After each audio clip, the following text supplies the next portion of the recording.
नमस्कार दोस्तों, आप सभी का गणित विषय के ऑनलाइन प्लेटफॉर्म भावेश मैथ्स पर और आपके अपने YouTube channel maths by Bhavesh sir पर स्वागत, अभिनंदन। उम्मीद करता हूं कि भाई वीडियो और ऑडियो दोनों ही आपको नज़र भी आ रहे होंगे और सुनाई भी दे रहे होंगे। चलिए घनश्याम जी, आपका कमेंट आ रहा है, इस बात को शो कर रहा है कि भाई आपके कमेंट्स मेरे पास में आ रहे हैं, इसलिए आप निश्चिंत होकर के अब जो प्रश्न आने वाले हैं, और हमारी आज की इस क्लास के अंदर हम लोग परम्यूटेशन कॉम्बिनेशन के बारे में बात करते हैं। बहुत सरल सा, बहुत छोटा सा हमारा टॉपिक है और इंटरेस्टिंग टॉपिक है। चलिए कुछ प्रश्नों के बारे में हम डिस्कस करना चाहते हैं। क्रमचय संचय के कुछ प्रश्न, परम्यूटेशन कॉम्बिनेशन। भाई आपकी जानकारी में होगा कि जहाँ पर व्यवस्थाएं होती है, जमाने की व्यवस्थाएं, अरेंजमेंट, विन्यास, वे सारे प्रश्न हमारे क्रमचय के हुआ करते हैं। और जहाँ पर समूह की बात होती है, चयन के तरीके होते हैं, यानी नंबर ऑफ सिलेक्शंस की जहाँ बात होती है, वे प्रश्न हमारे संचय के हुआ करते हैं। बहुत इंटरेस्टिंग, बहुत अच्छा सा टॉपिक है। चलिए सर, आज की क्लास की शुरुआत करते हैं पहले प्रश्न के साथ में। और उसके पहले जल्दी से कॉपी और पेन लेकर के बैठ जाएं, रिवीजन है आपका। देख लेते हैं कौन कौन से जो है प्रश्न हम लोग करने की स्थिति के अंदर हैं। हमारा पहला प्रश्न है, यदि NPR बराबर 720 गुणा NCR हो तो R का मान क्या होगा? Find the value of R if NPR is equal to 720 NCR। Option A, B, C, D। चलिए यहाँ पर जो है कुछ विद्यार्थियों के अपने कमेंट्स और अपने आंसर आने शुरू हो गए हैं। बिल्कुल मानसी जी, आपका आंसर ठीक सही है। घनश्याम जी, आपका भी आंसर सही है। किशोर जी, आपका भी उत्तर सही आ रहा है।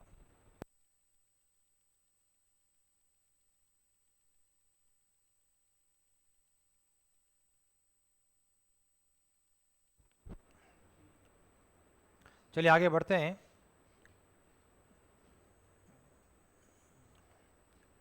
कुछ और देखते हैं। सर मोना जी, आपका आंसर सही है। रघुवीर जी, आपका भी उत्तर सही आ रहा है। चलिए यहाँ पर जो है संजय जी, आपका भी उत्तर सही आ रहा है। चलो मैं अब इस प्रश्न को हल कर लेता हूँ। देखिए हमारा प्रश्न क्या चीज़ है भाई, दे रखा है, हमें दे रखा है NPR is equal to 720 NCR। और NPR NCR परम्यूटेशन कॉम्बिनेशन के फॉर्मूले आपकी जानकारी में है। केवल और केवल आपको फॉर्मूला लगाना है, या परम्यूटेशन कॉम्बिनेशन के बीच का संबंध हमें पता होना चाहिए। ठीक है, मैं अभी फिलहाल फॉर्मूले की बात कर रहा हूँ। Factorial n upon factorial n minus r is equal to 720।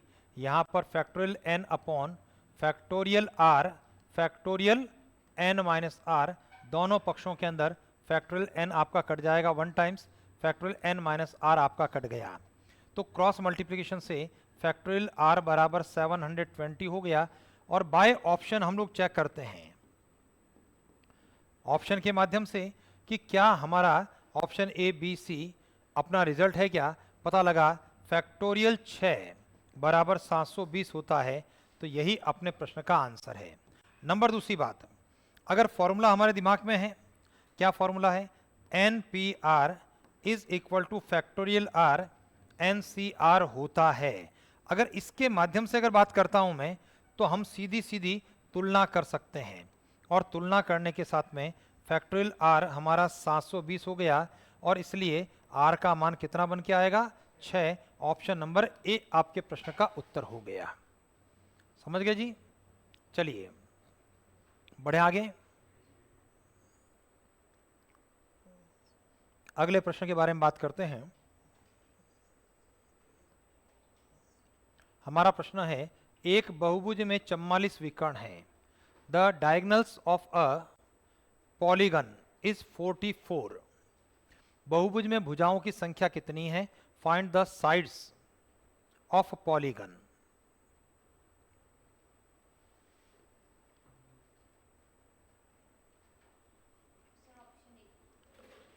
चलिए घनश्याम जी, आपका आंसर आ गया। मानसी जी, आपका भी उत्तर आ गया। किशोर जी, आपका भी आंसर सही है। मोना जी, आपका आंसर। रघुवीर जी, आप सभी के आंसर जो है बिल्कुल बहुत जल्दी से आपके आ गए हैं।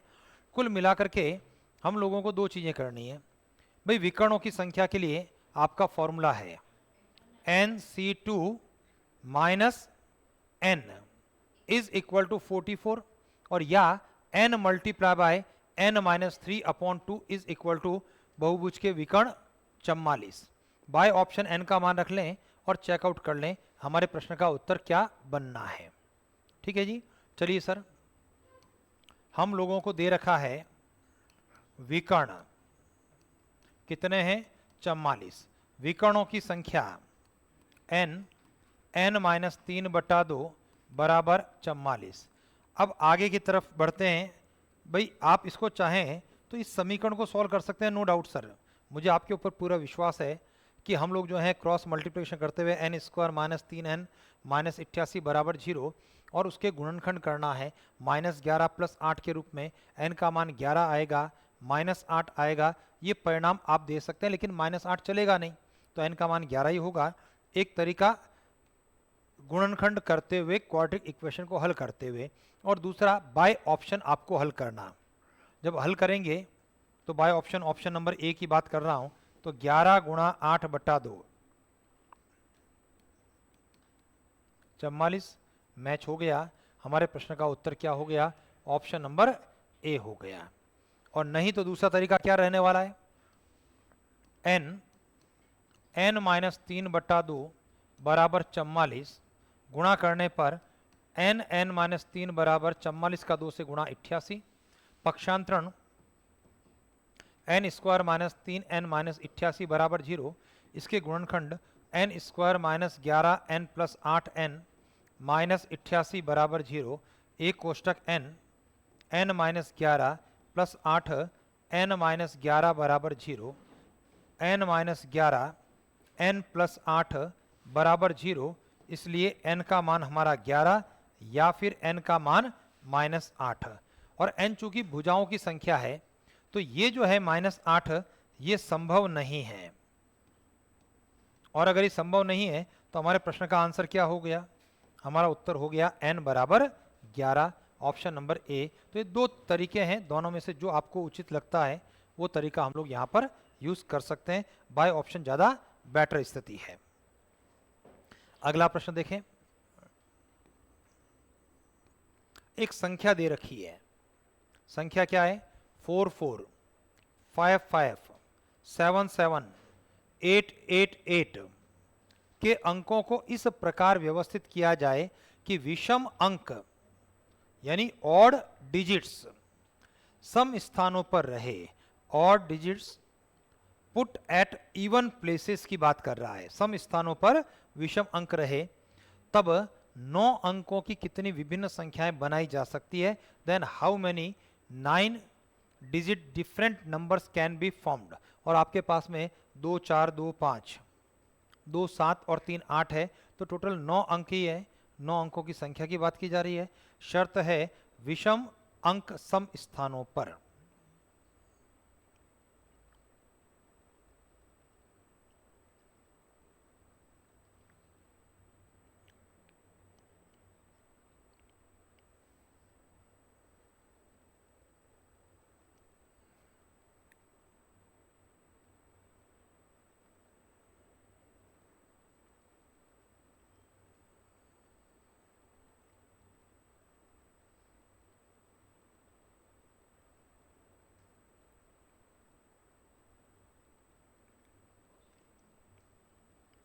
चलिए संजय जी, आपका आंसर सही आ रहा है। चलिए और कोशिश करेंगे। अफरोज जी, आपका उत्तर गलत आ रहा है।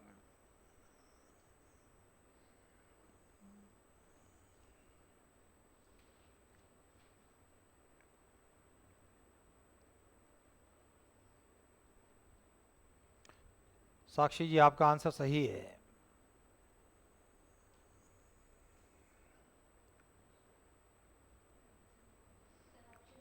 पंकज जी, आपका उत्तर सही है।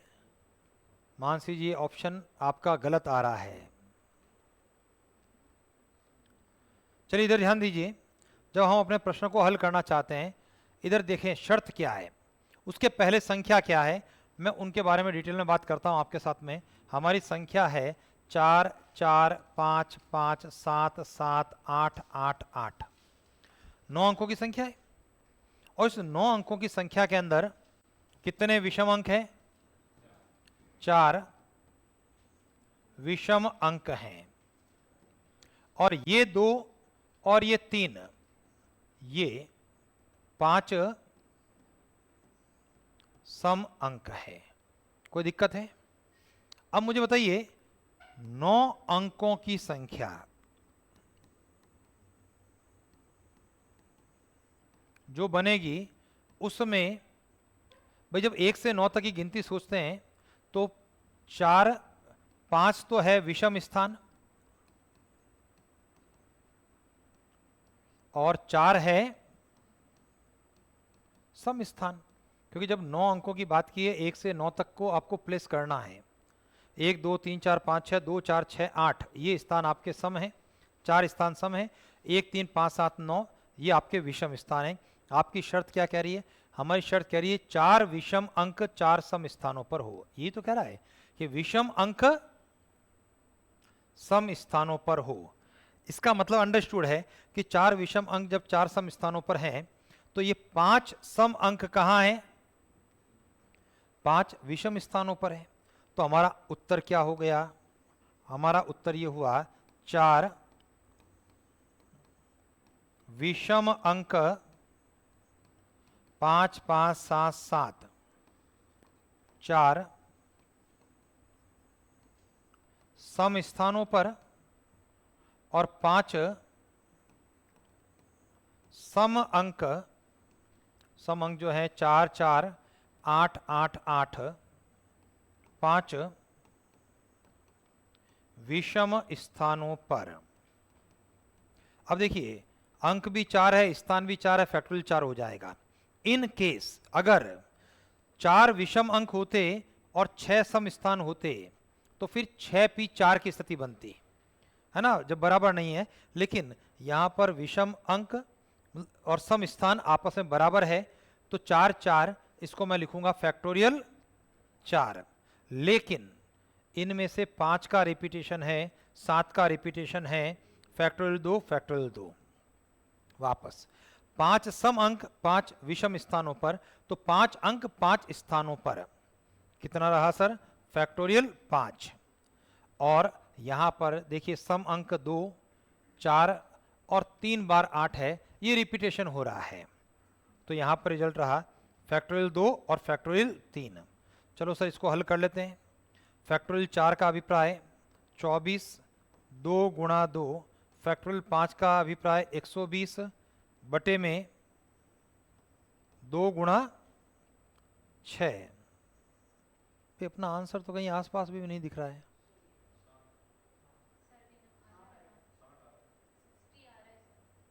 यहां पर देखते हैं सर, ये 6 का पहाड़े से ये 4 बार कट गया, 2 2 4 कट गया, 2 से हाँ उत्तर आ रहा है हमारा 60। तो हम में से मानसी जी आप सही थे और बाकी के जो है अपने आंसर गलत दिए जा रहे थे। चलिए सर अगले प्रश्न के बारे में बात करते हैं हम लोग।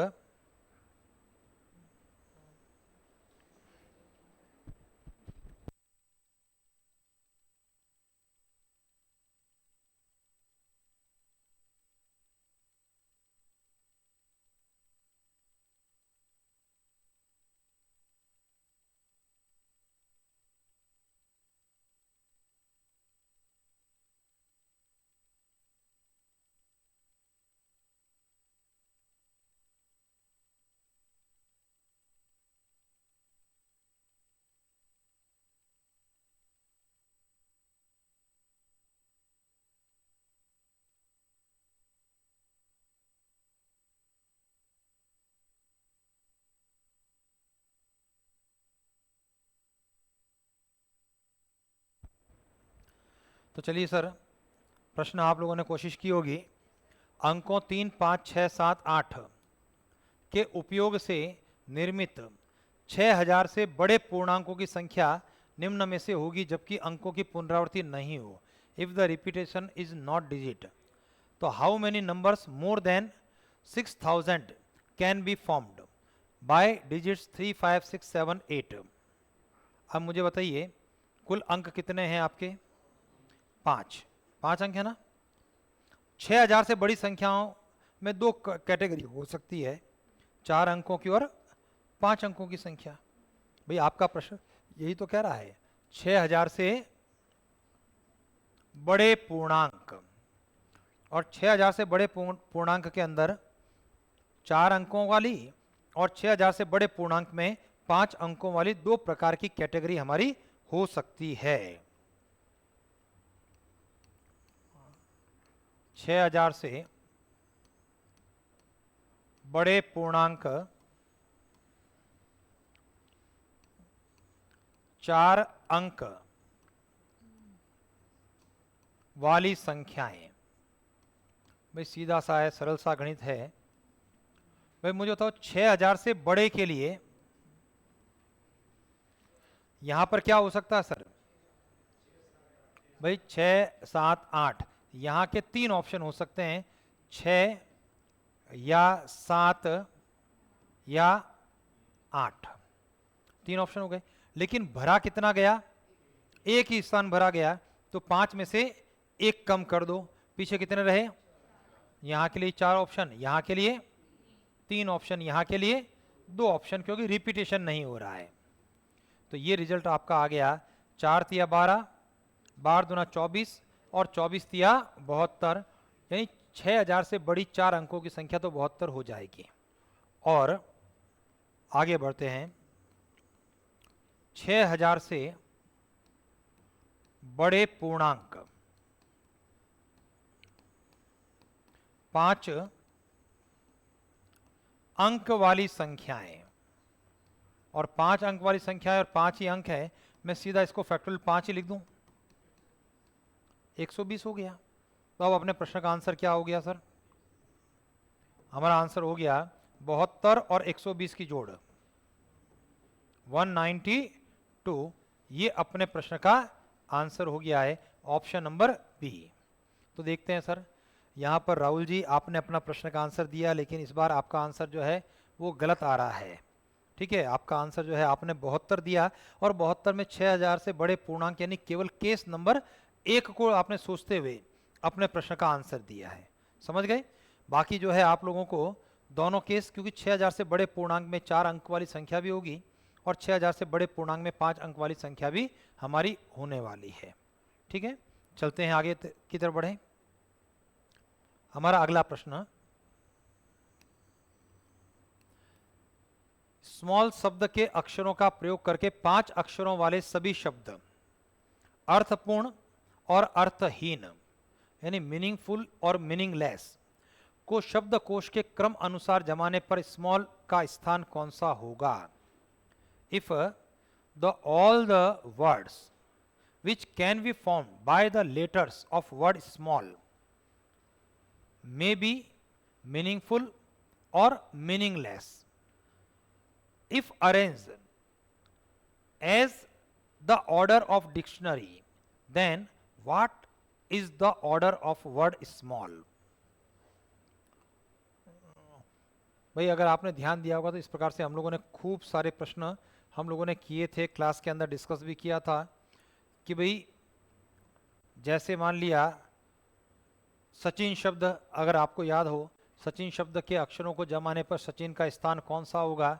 601 क्रम आप लोगों ने बताया था।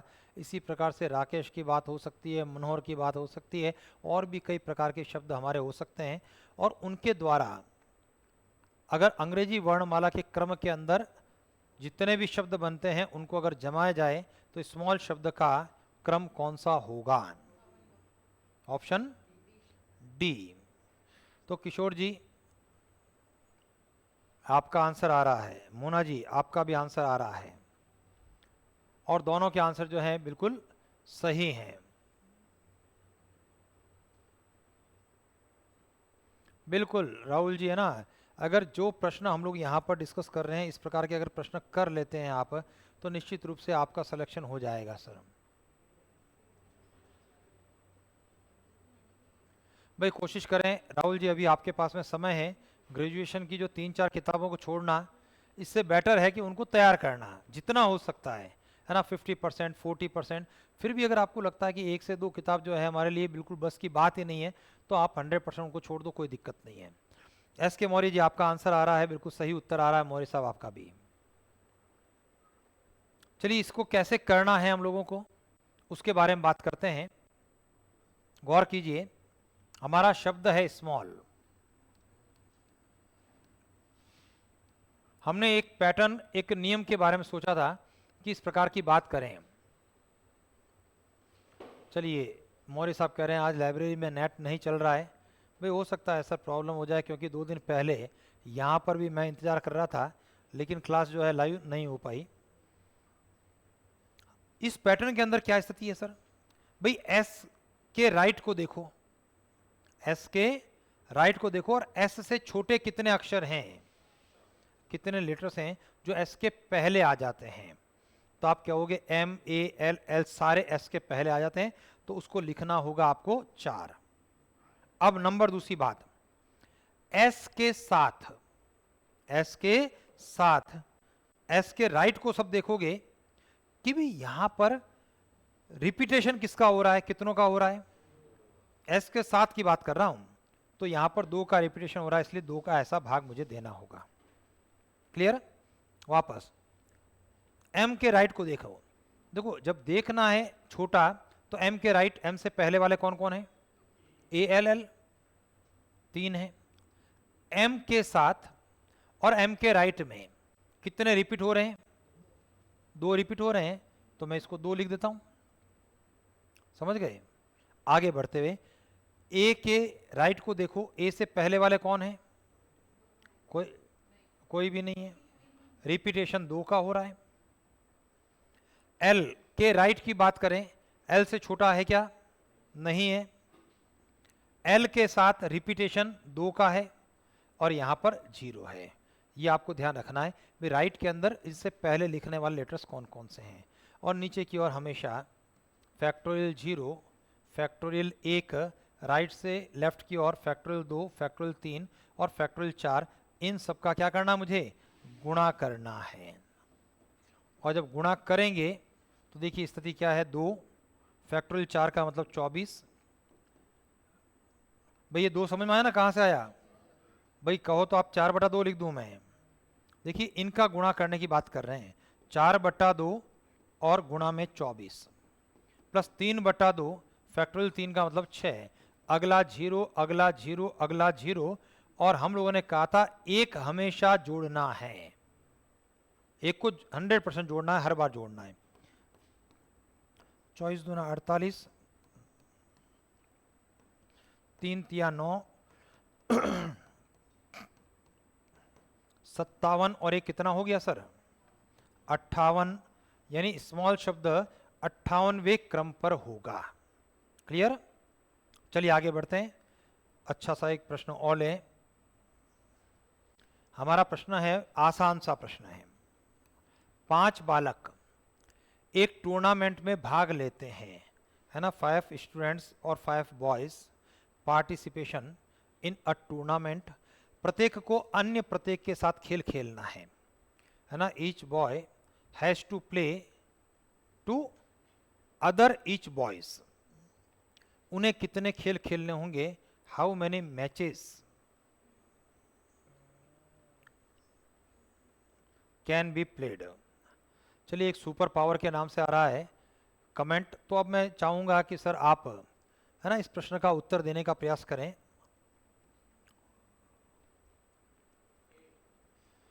चलिए मानसी जी आपका उत्तर गलत आ रहा है, संजय जी आपका उत्तर सही आ रहा है। भाई तो बहुत आसान सा प्रश्न है। राहुल जी आपका आंसर गलत आ रहा है। अरे सर मुझे तो हर को अलग अलग खेल खेलना है। मौर्य साहब आपका आंसर सही आ रहा है। अगर एक स्टूडेंट दूसरे स्टूडेंट के साथ खेल खेलेगा, तो अगर मान लेते हैं, इधर ध्यान दीजिए, 1 2 3 ऐसा 4 5 है, ठीक है। मुझे तो पहला वाला बच्चा किसके साथ में खेल खेलेगा? सुपर पावर के नाम से एक कमेंट आ रहा है, आपका उत्तर गलत आ रहा है। देखो ये इसके साथ भी खेलेगा, इससे भी खेलेगा, यानी पहला वाला बच्चा 4 खेल खेलेगा, ठीक है। दूसरा वाला कितने के साथ में खेलेगा? दूसरा इसके साथ में, इसके साथ में और इसके साथ में, केवल 3 खेल खेलेगा, क्योंकि 1 का 2 के साथ में तो मैच हो चुका है। इसी क्रम में तीसरा वाला खेल खेलेगा 4 के साथ में और खेल खेलेगा 5 के साथ में, और चौथा वाला केवल 1, और ये ऐड कर दो, 4 3 7 2 9 और 1 10। ये तो एक तरीका हो गया आपका। ये वही है प्रश्न, जब एक हॉल के अंदर 20 व्यक्ति बैठे हैं और प्रत्येक को दूसरे के साथ में हाथ मिलाना है, केवल लैंग्वेज तो बदली है सर, प्रत्येक को दूसरे के साथ में हाथ मिलाना है। अभी फिर से दूसरा कमेंट, सुपर पावर सर आपका फिर से गलत उत्तर आ रहा है। तो यहां पर आपका आंसर जो रहेगा NC2 की बात हो जाएगी। 5C2, 5 से उल्टी गिनती 5 4, सीधी गिनती 1 2 कट गया, और आपका उत्तर क्या आ गया सर? 10, यानी 10 मैच खेले जाएंगे। क्लियर है भाई? ध्यान देना, एक हॉल में 20 व्यक्ति बैठे हैं, प्रत्येक दूसरे के साथ में हाथ मिलाता है, कितनी बार हाथ मिलाए गए? तो 20C2 वही बात है, 5 बच्चे सबके साथ में खेल खेलना चाहेंगे, कितने टूर्नामेंट के अंदर खेल होंगे? तो आपका 5C2 होगा। और अगर नहीं तो ऐसे आप सोच सकते हैं, जो थोड़ा मुश्किल काम है, खराब लगता है, अच्छा नहीं लगता है ना, समझदार व्यक्ति वो करने वाला है, NC2। आगे बढ़ें। अगला प्रश्न है, 20 व्यक्तियों को एक दावत हेतु आमंत्रित किया गया था, है ना। 20% are invited for a lunch और डिनर, जो भी आप कहना चाहें। वे सभी और मेजबान एक वृत्ताकार मेज के चारों ओर कितने प्रकार से बैठ सकते हैं? यानी जो गेस्ट है और होस्ट है, उन सबको अरेंज करना है, ठीक है। यानी 20 guest and host in how many ways can be seated around a round table, जबकि 2 विशेष व्यक्ति मेजबान के अगल बगल बैठे, है ना। 2 स्पेशल पर्सन्स सिट, है ना, बिसाइड्स द होस्ट, है ना। इसके ऑप्शन बड़े आसान दे दिए, समझ गए ना। यहां पर ऑप्शन में कुछ बदलाव होता तो थोड़ा ज्यादा अच्छा लगता। चलिए, हमें से काफी सारे विद्यार्थियों के जो है आंसर हमारे आ रहे हैं। अमित जी आपका आंसर आ रहा है, मानसी जी, संजय जी, रघु जी, किशोर जी, राम प्रकाश जी, खूब सारे स्टूडेंट्स के आंसर्स हमारे हमको प्राप्त हो रहे हैं। ध्यान दीजिए क्या करना चाह रहे हैं। टोटल पर्सन्स कितने हो गए? राहुल जी इस बार फिर से माफी के साथ में आपका आंसर गलत आ रहा है। टोटल कितने हो गए? 20 प्लस 1 21 हो गए सर टोटल, समझ गए। और जब फैक्टोरियल n-1 करते हैं तो एक की स्थान फिक्स करने की बात करते हैं, लेकिन प्रश्न ने क्या कहा है कि भाई जब अपना मेजबान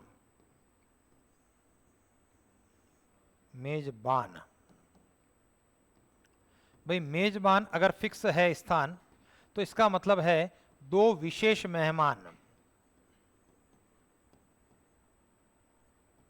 ये भी क्या हो गए सर? फिक्स हो गए हैं। इसके साथ में भाई एक जो है यहां पर होस्ट बैठ रहा है, अगर यहां होस्ट है तो उसके पास में गेस्ट नंबर 1, गेस्ट नंबर 2, और बाकी जो है सर्कल के अंदर आ रहे हैं। तो अगर मैं इसको फिक्स कर लेता हूं, इसको 1 गिनता हूं, तो ये कितने मेंबर्स हैं? बाकी 19 मेहमान है ना, सॉरी 18।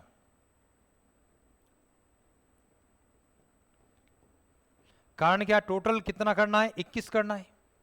तो 18 और 3 ये 21 हो गए। हमारा फॉर्मूला होता है फैक्टोरियल n-1 की बात करता है। तो ये जो पूरा पैकेट आप एक काउंट कर रहे हैं, इन तीनों को एक बंडल, और ये 18 ये, तो 18 और 1 कितना काउंट हो रहा है? 19 काउंट हो रहा है। तो फैक्टोरियल 19 माइनस 1, और इसके साथ में इस पैकेट से, इस बंडल से कितना क्या रिजल्ट आ रहा है? फैक्टोरियल 2, क्योंकि जो अपना मेजबान है वो तो नहीं हिल रहा है, लेकिन मेहमान जो है अगल बगल लेफ्ट राइट के अंदर सिट हो सकते हैं। तो ये आपका रिजल्ट रहा फैक्टोरियल 18 गुणा फैक्टोरियल 2, और ऑप्शन नंबर सी हमारे प्रश्न का उत्तर हो गया है। चलिए सर, उम्मीद करता हूँ दिमाग में आपका आया होगा। इस बार सुपर पावर सर आपका आंसर सही था। मौर्य साहब 2 चांस आपने लिए और दोनों चांस आपके गलत निकल गए। बढ़े आगे की ओर। अगले प्रश्न के बारे में बात करते हैं। आराम से अच्छा सा सरल सा प्रश्न है, तसल्ली से कोशिश करें। 9p5 प्लस 5 गुणा 9p4 प्लस 10pr है, तो r का मान क्या होगा? चलिए आपको हिंट दे दूं क्या? भाई फॉर्मूलों का प्रयोग करने से बढ़िया ऑप्शन ट्राई कर लो, है ना। भाई आप पहला काम लेफ्ट हैंड साइड देखिए, इसके अंदर सारी नंबरिकल वैल्यू है, लेफ्ट को तो तय कर लो कि इसका रिजल्ट क्या है, और राइट के अंदर 1 बाय 1 ऑप्शन से r का मान रख करके चेकआउट कर लें कि हमारा उत्तर क्या बनता है।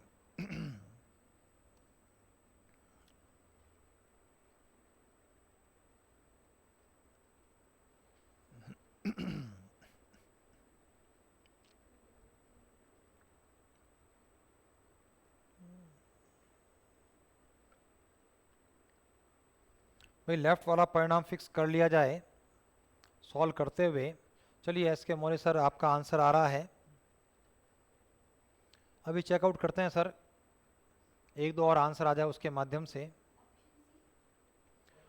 चलिए तो मौर्य साहब आपका, मानसी जी आपका, इसी क्रम के अंदर रघुवीर जी आपका, घनश्याम जी आपका, आप सब चारों के आंसर जो है बिल्कुल सही आ रहे हैं।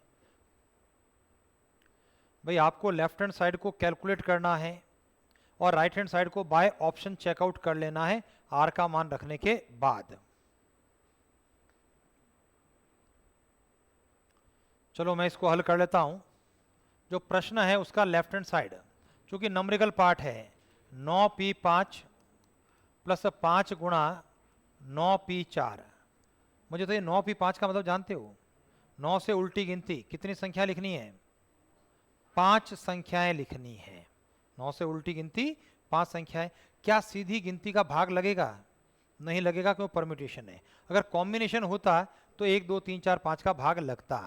तो यहां पर जो रिजल्ट है 9 8 7 6 और 5, देखिए 5 तक नहीं है, 5 है, 1 2 3 4 5 प्लस 5 गुणा 9p4, 9 8 7 6। चलो इधर से 9 8 7 6 को कॉमन कर लेते हैं, ठीक है जी। और इसके बाद में क्या बच गया पीछे? 5 प्लस 5, 10 बच गया। तो इसको मैं ऐसा कह सकता हूं क्या, 10 है ना, चलो जाने दो। तो 10 9 8 7 और 6, ये 10 है। और ये जो चीज है उल्टी गिनती है, 10 से स्टार्ट हो रही है, तो ये बेसिकली 10p5 है, क्योंकि 5 संख्या है। मैं इसकी तुलना कर लेता हूं, किसके साथ में? हम तुलना कर रहे हैं 10pr के साथ में। तो r किसके बराबर हो गया? r 5 के बराबर हो गया। ऑप्शन नंबर सी हमारे प्रश्न का उत्तर हो गया, ठीक है जी। चलें नेक्स्ट क्वेश्चन के बारे में बात करते हैं। हमारा प्रश्न है, 2 लड़कियों और 4 लड़कों को एक पंक्ति में कितने प्रकार से बैठाया जा सकता है? In how many ways 2 girls and 4 boys can be seated in a row, जबकि कोई भी 2 लड़की साथ साथ में नहीं बैठे, in such a way that no 2 girl sit together.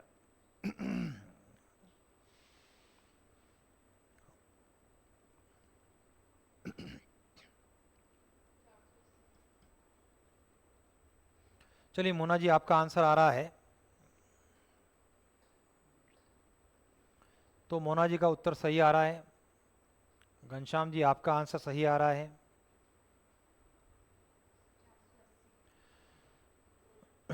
Mansi जी आपका भी आंसर सही है। चलो सर जल्दी से 1-2 जो बात और कर लेते हैं। किशोर जी आपका भी उत्तर सही है।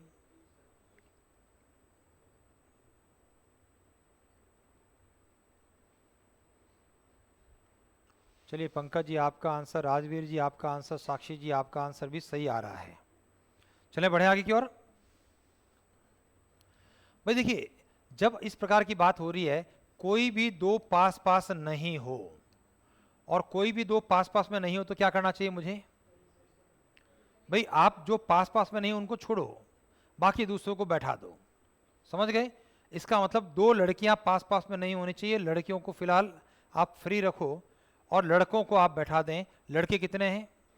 4। तो यहां पर बात कर रहा हूं 4 लड़कों को बैठाना, है ना? 4 लड़कों को एक पंक्ति में बैठाने की बात कर रहे हैं, ठीक है। अब जब 4 लड़के बैठेंगे तो मान लेते हैं इस क्रम के अंदर बैठ गए, B1, B2, B3 और B4 ऐसे बैठ गए, तो 4 लड़के 4 स्थानों पर फैक्टोरियल 4 प्रकार से बैठेंगे। अब कोई भी दो लड़कियां पास पास साथ साथ में नहीं हो, इसका मतलब क्या हो गया? रिक्त स्थान कितने हैं? 5 रिक्त स्थानों पर 2 लड़कियां, 5 रिक्त स्थानों पर 2 लड़कियां, ये एक स्थान, दूसरा, तीसरा, चौथा और ये 5वां स्थान। तो यहां पर हो गया सर 5p2। फैक्टोरियल 4 का मतलब कितना हुआ? 24। और 5p2 का मतलब हुआ 5 4 1 2।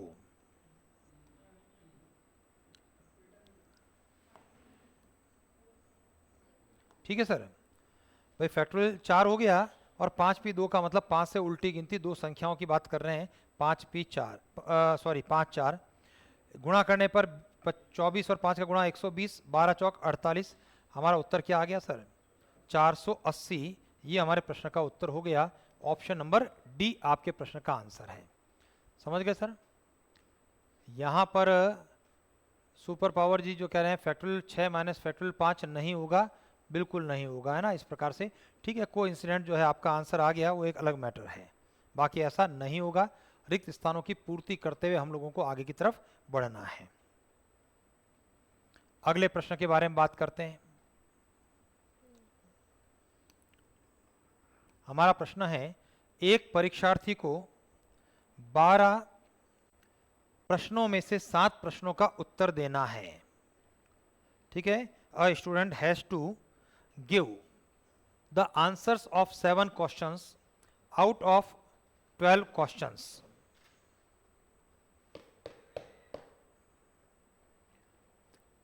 प्रश्न पत्र में 2 खंड हैं। There are 2 parts of a question paper. प्रत्येक खंड में 6 प्रश्न हैं। Each part has 6 questions. परीक्षार्थी को प्रत्येक खंड में से 5 से अधिक प्रश्न हल नहीं करने हैं। The student has not to solve more than 5 questions from each part. प्रश्न पत्र को कुल कितने तरीके से हल किया जा सकता है? In how many ways the question paper can be solved.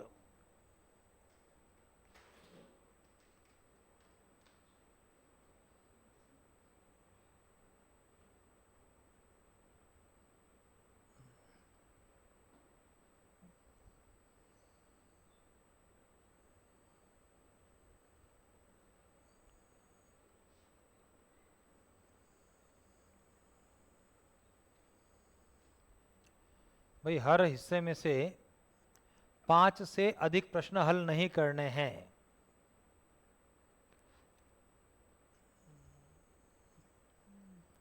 यानी अधिकतम 5 कर सकते हैं आप, और 7 प्रश्नों को आपको सॉल्व करना है।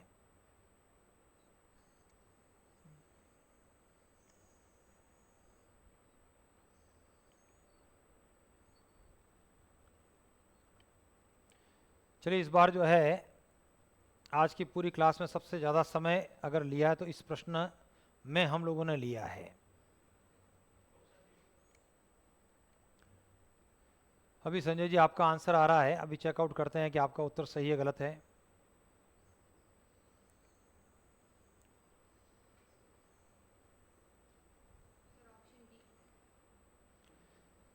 चलिए, मानसी जी का और संजय जी दोनों का आंसर मैच हो रहा है। घनश्याम जी आपका भी आंसर दोनों के आंसर से मैच हो रहा है, तो इसका मतलब ये है कि भी 3 आंसर्स हमारे पास में आए और तीनों के आंसर एक जैसे आए हैं, तो आप तीनों के आंसर हमारे सही हैं, संजय जी, मानसी जी और घनश्याम जी।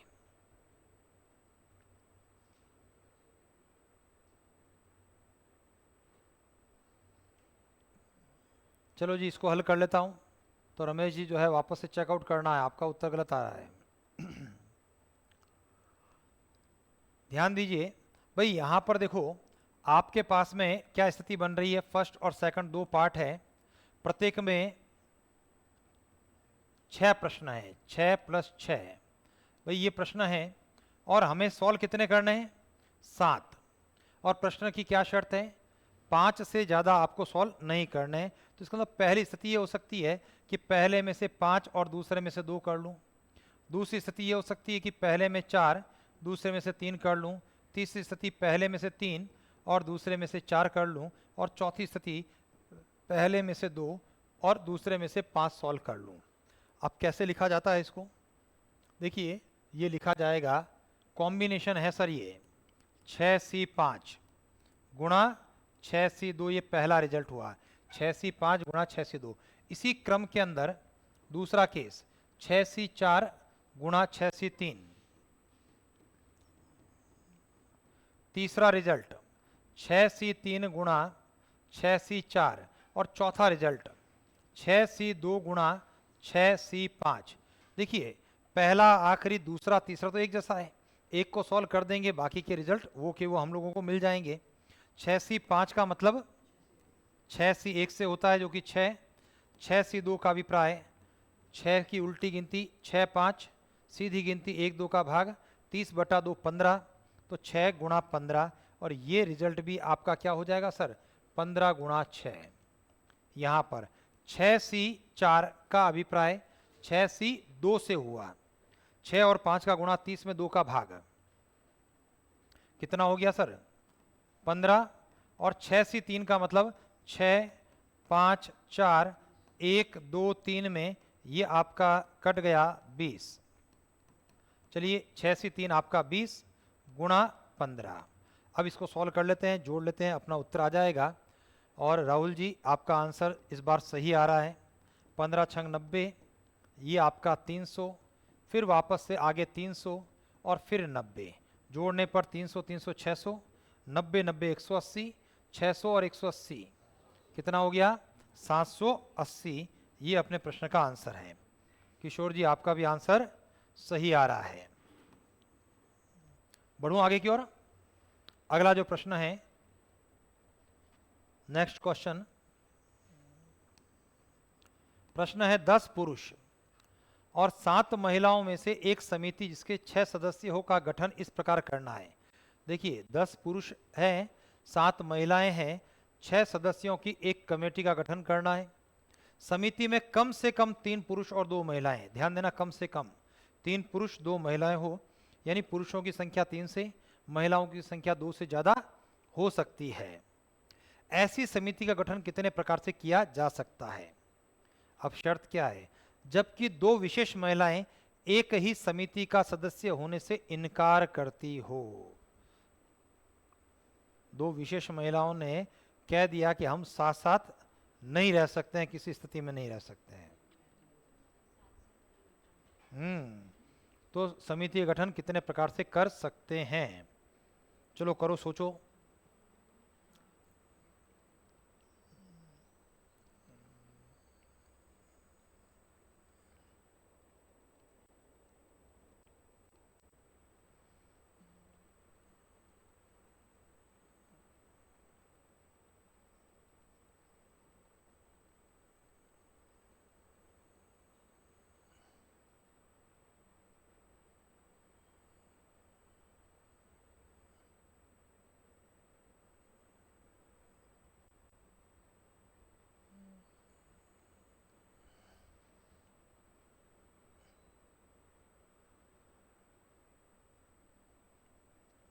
तो इसमें इंपॉर्टेंट चीज क्या है सर?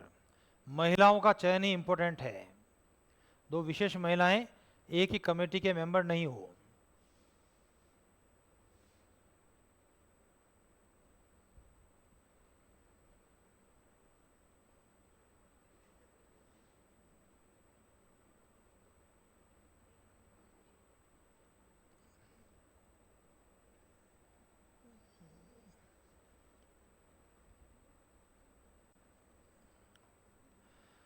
भाई इस बार भी जो है जैसे पिछले प्रश्न में आपको टाइम लगा था, इस बार भी आपको टाइम लग रहा है।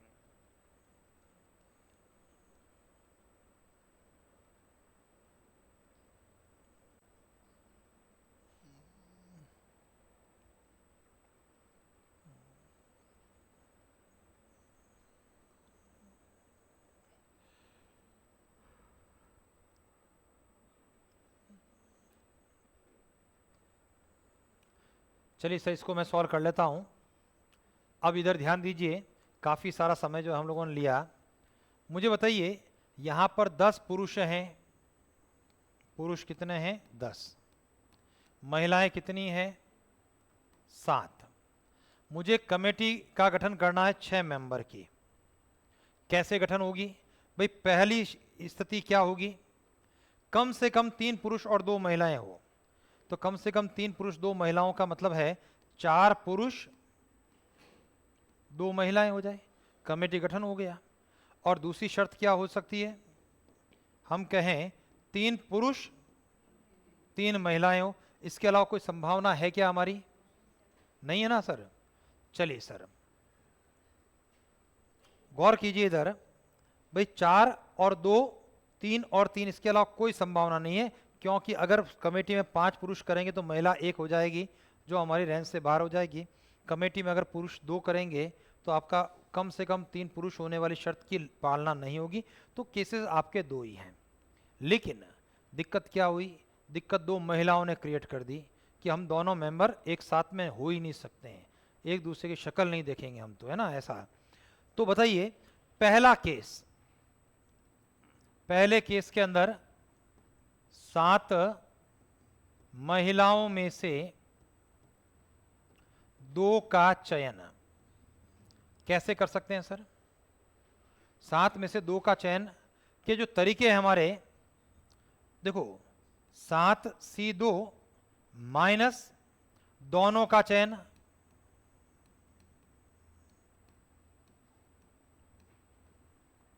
भाई दोनों का चयन करने का मतलब क्या है? 2C2। भाई 7 में से 2 का चयन मुझे करना है तो कोई भी 2 महिला होगी। लेकिन अब उसमें से वो घटा दिया मैंने जब दोनों महिलाएं एक ही कमेटी के मेंबर है, यानी दोनों का चयन 2 में से 2। भाई आप 2 का चयन कर रहे हैं और 2 महिलाओं में से ही 2 का चयन कर रहे हैं, तो ये कम करना है। तो 7C2 का मतलब 7 छंग 42 में से 2 का भाग गया 21 माइनस 1, ये 20 तरीके हो गए। ठीक है। और दूसरे में 7 महिलाओं में से 3 का चयन। देखो 7 में से 3 का चयन तो बेसिकली ये होना चाहिए, लेकिन हम कह रहे हैं कि 3 का चयन में 2 महिलाएं हो। 3 का चयन में 2 विशेष महिलाएं। इसका मतलब क्या हो गया? भाई 3 के चयन में 2 विशेष महिलाएं यानी 2C2, और बाकी बचे हुए 5 में से 1 महिला। भाई आप 3 का चयन कर रहे हो, 3 का चयन कैसे हो रहा है? भाई 2 तो वो हो जो एक साथ में नहीं रहना चाहते हैं, तो 2 में से 2, यानी हमने 7 का विभाजन किया है। 7 को हमने 5 + 2 सोचा है, तो 5 + 2 में से 2 पूरे आ गए और 5 में से 1 महिला आई, तब संख्या 3 पूरी हुई। तो ये इस प्रकार से। ऊपर भी हमने दोनों का चयन में क्या किया था? दोनों के चयन में यहां पर भी विभाजन किया था 5 + 2 के रूप में। हमने कहा था 2 में से 2 आ जाए, तो इस 5 में से 0 आ जाए। 5 में से 0 यानी 5C0 हो जाए। वापस लिखो या आवश्यकता नहीं है? वापस से ध्यान देना कि जो आप चयन कर रहे हैं, पुरुषों में कोई दिक्कत नहीं है सर। पुरुषों में तो अगर 3 पुरुष हैं तो 10C3 हो जाएगा, 4 पुरुष हैं तो 10C4 हो जाएगा। चयन महिलाओं का ढंग से कर लेना है। ठीक है। पहली स्थिति ये होगी कि भाई 2 महिलाएं।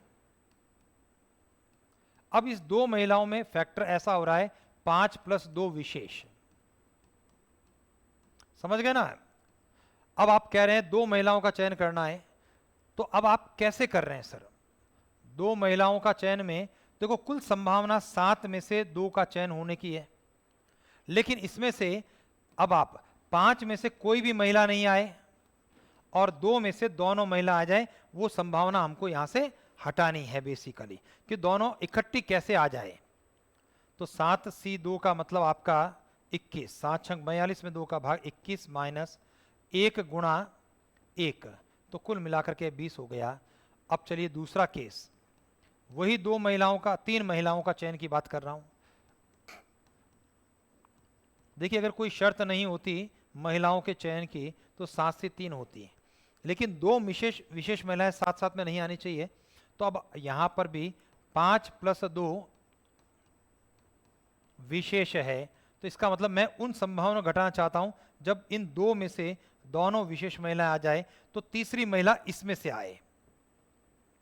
5C1, 7C3, 7 6 5, 1 2 3 6 कट गया, 7 और 5 का गुणा 35 माइनस 5 गुणा 1, यानी ये 30 संभावना आपकी बनेगी। तो अब अपने प्रश्न का आंसर क्या रहने वाला है सर? हमारा आंसर, पहली शर्त ये कहती है 10 में से 4 पुरुष हो जाएं और महिलाओं का चयन 20 तरीके से, प्लस दूसरी स्थिति में 3 पुरुष 10C3 और महिलाओं का चयन 30 तरीके से। तो 10C4, 10C4 का मतलब जानते हो, 10 9 8 7। भाई मैं इसको लिख देता हूं 10 9 8 7, 1 2 3 4, ये 8 बार कट गया, 3 बार कट गया, तो ये 210 गुणा 20 प्लस 10C3, 10 9 8, 1 2 3, ये कट गया 3 बार, ये कट गया 4 बार, ये 120 गुणा 30, कुल मिलाकर के 21 दूना 42, 4200, 12 या 36, 3600 जोड़ने पर 7000 है क्या कहीं उत्तर? हमारा उत्तर क्या हो गया सर? Option number C. बहुत प्यारा सा प्रश्न था, महिलाओं ने समस्या कर दी थी। समझ गए सर? बढ़े आगे की ओर, वापस से देख लें। कुल मिलाकर के भाई महिलाओं में 2 महिलाएं आनी नहीं चाहिए बस, है ना। 7 से 2, 7 से 3 तो स्थितियां है, लेकिन 2 महिलाएं आ जाए, वो घटनाएं, वो संभावनाएं, वो स्थितियां, वो आपको माइनस करनी है। क्लियर? बड़े आगे तरफ। बहुत प्यारा सा प्रश्न था। और ये ध्यान करना, अगर इस प्रकार के कोई 1-2 प्रश्न और दिख जाते हैं ना पेपर में, तो मेरिट 40% तय हो गई, है ना। ऐसे अगर 5-7 भी होंगे ना, भाई 150 में से 140 आसान है, ऐसे 10 सवाल भी नजर आ जाए तो बच्चा उन्हीं 10 सवालों के अंदर जो है उलझता रहता है। हमारा प्रश्न है, यदि n+1 CR+1 NCR अनुपात n-1 CR-1 बराबर 11 6 3 है, तो NR का गुणा कितना है?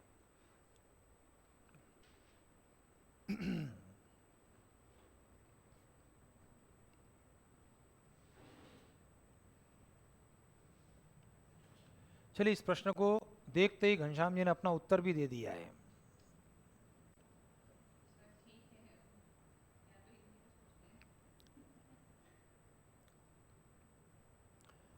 चलिए थोड़ा सा लेंदी प्रश्न है।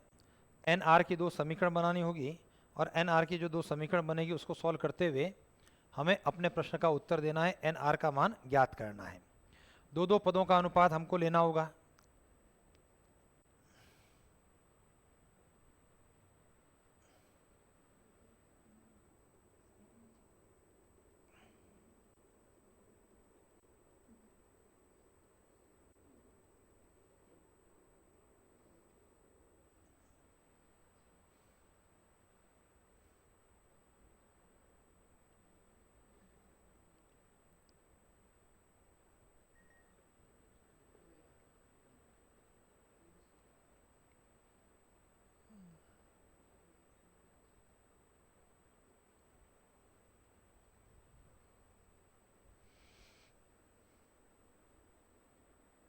चलिए सर, इसको हल करता हूं मैं। अभी जो है घनश्याम जी के अलावा किसी और का आंसर इस बार नहीं आया है। ध्यान दीजिए, 2 को कंपेयर करेंगे। n+1 CR+1 अनुपात NCR, पहले 2 का कंपेरिजन 11 6 का अनुपात। अब यहाँ से हम लोग जो है इसके फॉर्मूले की बात कर लेते हैं, और अगर आपको लगता है तो इसको फॉर्मूले को जनरलाइज भी आप कर सकते हैं, है ना, जनरलाइज कर लेना चाहिए अगर आपको लगे तो। कैसे? इसका formula factorial n plus one upon factorial r plus one factorial n minus r बनेगा, अनुपात में factorial n upon factorial r factorial n minus r बराबर 11:6। इसी बीच जो है मानसी जी आपका आंसर आ रहा है और आपका भी उत्तर सही है। चलो इसको सॉल्व करते हैं। अनुपात के लिए बड़े फैक्टोरियल को तोड़ें, n plus one factorial n, बड़े में r प्लस वन को बाहर निकालें, फैक्टोरियल r, ये n माइनस r आपका कट गया है सर, ये आपका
चलिए सर, अब वापस से जो है आवाज़ आनी शुरू हो गई होगी आपकी।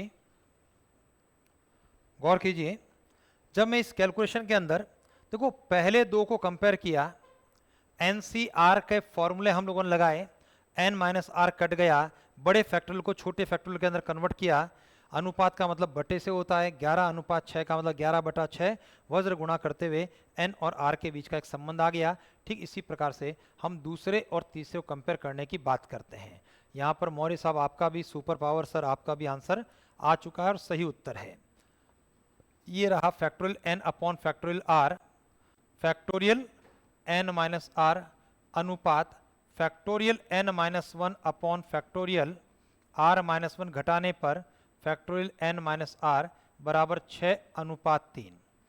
n माइनस आर फैक्टोरियल आपका कट गया, बड़े को छोटे फैक्टोरियल में कन्वर्ट करना है, n factorial n minus one upon r factorial r minus one अनुपात factorial n minus one upon factorial r minus one बराबर 6:3। देखिए इधर से n माइनस वन काट लेते हैं, फैक्टोरियल r माइनस वन काट लेते हैं, सामने की ओर 2 और 1 के रूप में इनको भी काट लेते हैं। अनुपात का मतलब बटे से है, n बटा r में 1 का भाग बराबर 2/1, क्रॉस मल्टीप्लिकेशन करने पर n माइनस 2r बराबर 0। इक्वेशन नंबर 2 हो गई। इक्वेशन नंबर 1 और 2 को सॉल्व करना है, ठीक है। इक्वेशन नंबर 1 और इक्वेशन नंबर 2 से देखिए समीकरण नंबर 2 कहती है n 2r के बराबर है। अगर n 2r के बराबर है तो 6n 12r के बराबर हो गया, 12r में से 11r चला गया तो r किसके बराबर हो गया, r 5 के बराबर हो गया, और n किसके बराबर हो गया, 10 के बराबर हो गया। तो हमारे प्रश्न का आंसर क्या रहा, हमारा उत्तर nr 10 गुणा 5 50 के बराबर हो गया। ऑप्शन नंबर डी आपके प्रश्न का उत्तर है।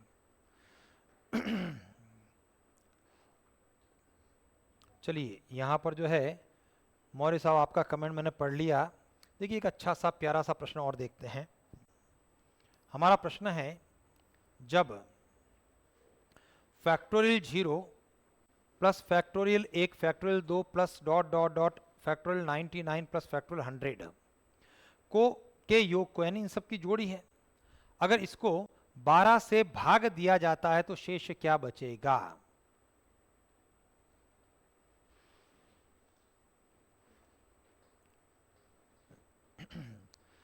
देखिए घनश्याम जी, ऐसा है कि बड़े प्रश्न हैं, है ना, परीक्षा में आएंगे नो डाउट, निश्चित रूप से। अगर आपको लगता है कि भाई ये प्रश्न मैं 100% सही सही कर लूँगा तो ही उसको आप अटेंड करेंगे। अगर आपको लग रहा है कि यार ऐसा होगा, ऐसा नहीं तो वैसा कर लूँगा, तो फिर आपको नहीं करना है।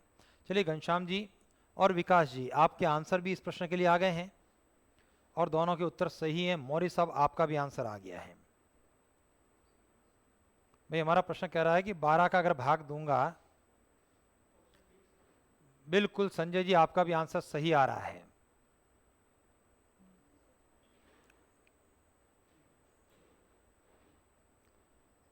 चलिए इसको हल कर लें। बिल्कुल रघुनाथ जी, रघुवीर जी, आपका भी आंसर बिल्कुल सही है। देखिए सर, फर्क क्या पड़ रहा है, इधर ध्यान देना, शेष क्या है, हम केवल उसी की तो बात कर रहे हैं। एक छोटे से एग्जाम्पल के रूप में बात करता हूं। मान लेते हैं मैं यहां पर 5 का भाग देता हूं 11 के अंदर, 5 का भाग देता हूं 25 में, 5 का भाग देता हूं 30 में, 5 का भाग देता हूं 50 में, और इसके अंदर शेष क्या है, ऐसा करता हूं। तो क्या इसका मतलब ये नहीं है 11/5, 25/5, 30/5 और 50/5 का ही तो शेष है? भाई या तो मैं इन सबको जोड़ूं और 5 का भाग देकर के शेष की बात करूं, और या सेपरेट सोचते हुए 5 का भाग देने की बात करूं। तो अब आपको पता लगा भाई इन के अंदर तो 5 का भाग पूरा चला गया, शेष है ही नहीं, तो शेष तो केवल यहीं पर है, और शेष ये एक है। अब जब मैं फैक्टोरियल के बारे में बात करता हूं तो हमारे दिमाग में क्या चीज आएगी? भाई मैं ये चाह रहा हूं factorial 0, 1, factorial 2, factorial 3, factorial 4, factorial 5, और ऐसा करते हुए फैक्टोरियल 100, और इसके अंदर मैं भाग देना चाहता हूं 12 का शेष क्या हो। अब आपके दिमाग में क्या चीज आनी चाहिए कि फैक्टोरियल 0 1, फैक्टोरियल 1 1, फैक्टोरियल 2 2, फैक्टोरियल 3 क्या है 6, और उसके बाद फैक्टोरियल 4 का मतलब देखो 1 2 3 4, ये 3 और 4 आपका आ गया। फैक्टोरियल 5 1 2 3 4 5, 3 4 अभी भी आ रहा है 12 के लिए, और ऐसा करोगे फैक्टोरियल 100 के लिए 1 2 3 4 से लेकर के 100। मुझे बताइए यहां भी 3 4 आ रहा है, तो इसमें कोई शेष बचने वाला है या नहीं है? बटा 12 का शेष। तो अब आपके दिमाग में आएगा कि सर जब 12 का भाग देना है और 12 के लिए हम 3 गुणा 4 एक फैक्टर के रूप में प्राप्त कर रहे हैं, इसका मतलब यहां से आगे जो भी जाएंगे शेष आपका 0 है, क्योंकि सबके अंदर 3 4 3 4 3 4 फैक्टर के अंदर है। तो अब शेष कहां से आने वाला है? शेष आने वाला है यहां से। तो 1 + 1 + 2 + 6/12 का शेष, क्योंकि आगे शेष नहीं है, 3 4 प्रोडक्ट के रूप में आ रहा है, तो अपना 10/12 का शेष। और बताइए 10 में 12 का भाग देने पर भाग नहीं जाएगा, तो पूरा का पूरा 10 हमारा शेष बचेगा, और अपने प्रश्न का उत्तर हो गया ऑप्शन डी। ठीक है जी, चलिए आगे बढ़ते हैं। भाई सुपर पावर सर, आपका जो है दूसरा चांस, और दूसरे चांस में जो है आपका आंसर सही आया है। चलिए बहुत आसान सा प्रश्न है, उम्मीद करता हूं कि भाई ये प्रश्न का उत्तर आप निश्चित रूप से देने वाले हैं। पोस्टमैन शब्द के सभी अक्षरों से कुल कितने शब्द बनाए जा सकते हैं जबकि प्रत्येक शब्द का आरंभ टी से और अंत एन से हो? ठीक है ना, अब इसमें तो बहुत बड़ी बात नहीं है भाई, परीक्षाओं में इस प्रकार के प्रश्न आए, और ये जो प्रश्न लिया गया है ये भी परीक्षा के पेपर से ही लिए गए प्रश्न हैं हमारे, समझ गए? तो अपना आंसर जो है बहुत आसान है भाई, स्टार्ट टी फिक्स है, अंत एन फिक्स है, तो घूमने वाला है POSMA, बस यही तो घूमने वाले हैं, और ये रोटेशन में आने वाले हैं। फैक्टोरियल 5 इनमें से कोई रिपीट भी नहीं हो रहा है, तो इसका मतलब अपना उत्तर क्या रहेगा सर? 120 अपने प्रश्न का आंसर रहा, ऑप्शन नंबर बी आपका उत्तर रहेगा। ठीक है, और लगभग सभी के आंसर, सभी के कमेंट जो है हमारे सही हैं। अगला प्रश्न, चलिए एक टेक्निकल प्रश्न की बात है। 10C1, 10C2, 10C3, 10C9 किसके बराबर है?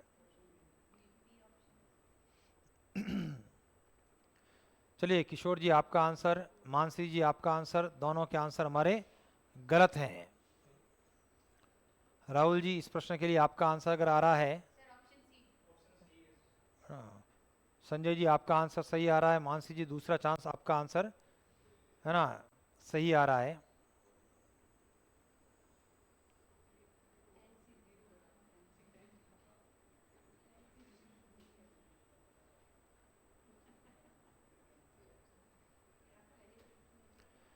चलिए मौर्य साहब इस बार आपका आंसर गलत है। विकास जी, Ghanshyam ji, Rahul ji, super power sir, आप सबके आंसर जो है सही आ रहे हैं सर। चलिए इधर ध्यान दीजिए भाई, हम लोगों ने पढ़ा है एक फॉर्मूला पढ़ा है सर, और क्या पढ़ा है, NC0, NC1, NC2, NC3, और ऐसे करते करते NCN आपका 2 टू द पावर n हुआ करता है, ये आपके ध्यान में आना चाहिए। चलिए नंबर दूसरी बात, अगर मैं यहां से NC0 को खा जाता हूं, यानी शिफ्ट करने की बात कर रहा हूं, NC1, NC2, NC3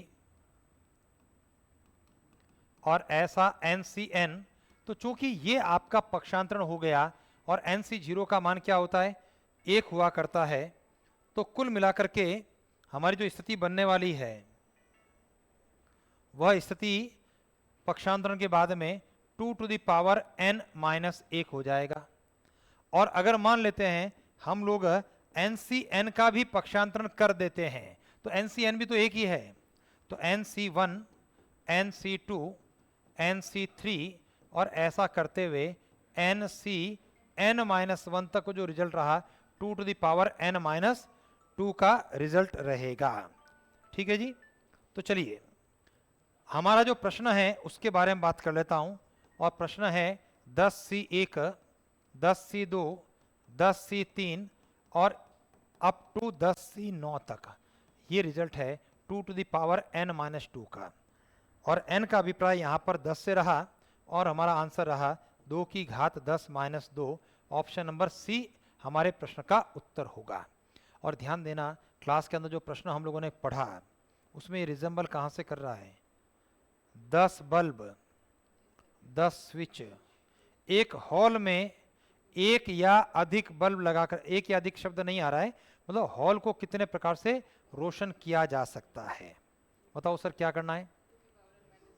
भाई यहाँ पर विकास जी कह रहे हैं कि टीचिंग मेथड्स के लिए जो भी आपको लगता है ना, अलग अलग किताबें मार्केट के अंदर है, जिस भी पब्लिकेशन की जिस राइटर की बात है, या ऑनलाइन आप यूट्यूब के माध्यम से जो भी कर सकते हैं सर उसको कवर कर लें, थियोरटिकल पार्ट है। ठीक है, तो हम लोगों ने बात की थी 10 बल्ब, 10 स्विच हैं, हॉल को कितने प्रकार से रोशन कर सकते हैं, तो हमने कहा एक बल्ब को लगा देंगे तब भी रोशनी होगी, 2 कोई लगाएंगे तब भी रोशनी है, 3 को लगाएंगे तब भी रोशनी है, 10 में से 10 को लगाएंगे तब भी रोशनी है।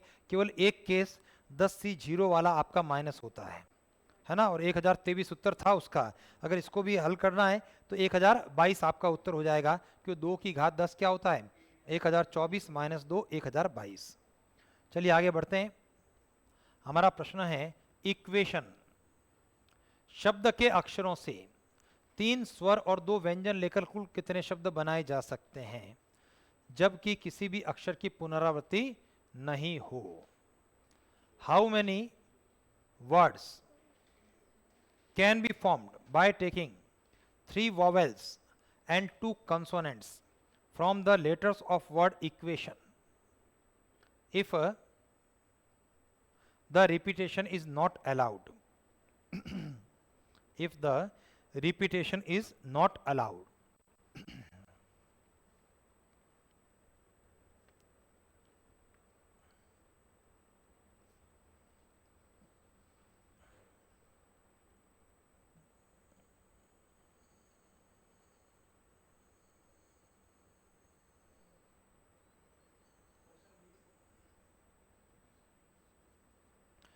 बिल्कुल सही जवाब आ रहा है संजय जी आपका, सबसे पहला कमेंट है ना, संजय जी बहुत बढ़िया काम कर रहे हैं। देखिए टेक्निकल प्रश्न है, बहुत अच्छा सा प्रश्न है हमारा।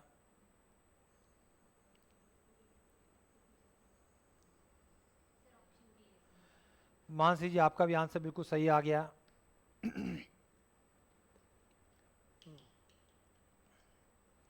घनश्याम जी आपका भी आंसर आ रहा है, सही है। देखिए प्रश्न क्या कहना चाह रहा है, भाई हमें चाहिए 3 स्वर। आपके प्रश्न के अंदर कितने दे रखे हैं भाई? इक्वेशन शब्द के अंदर हमारे पास में क्या है, 5 स्वर हैं और 3 व्यंजन हैं। अब आपका प्रश्न कह रहा है 3 स्वर, तो मैं पहली बात कर रहा हूं, 5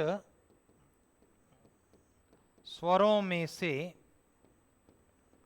3 स्वरों का चयन, पहली बात ये हो गई। उसके बाद 3 व्यंजनों में से